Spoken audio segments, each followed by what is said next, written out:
Guys, ngayon ay tayo ay magsasalabat ng ubing pinungapong at hahaluan natin ng ubing sinawa.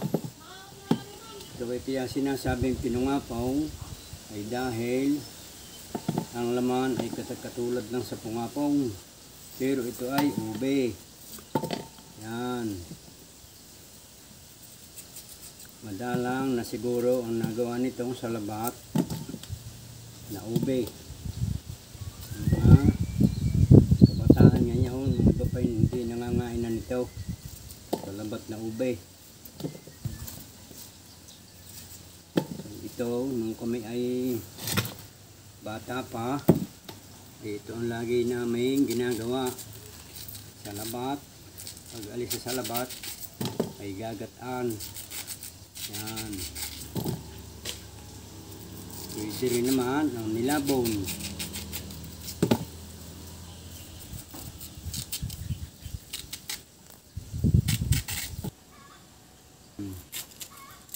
Itong ube ay ating ihahalaw dito sa salabat na pinungapong para mas masarap. Para ang sabaw ay mas masarap. Yan.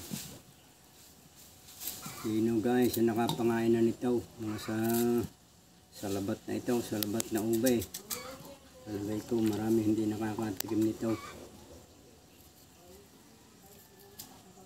Ang salabat na ube. Tamang-tama ito sa mga may sipon. Sipunin. Dahil ang salabat ay may luya. Maraming luya kasama ito.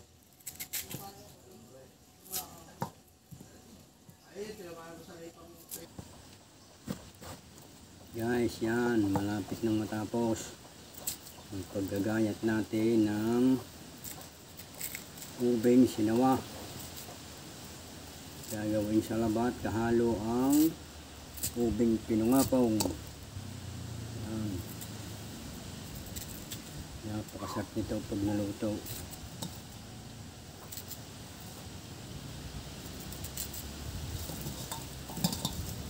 Yan. Maluluto na.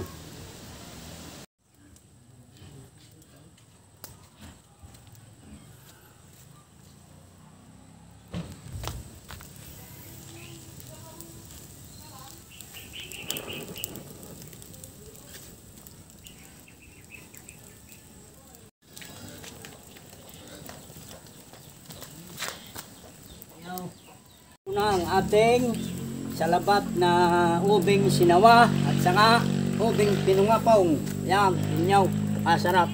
Ibabaw pa lang ang pangita na. Masarap ang aming ginataan. Yan, aming hungahuni na.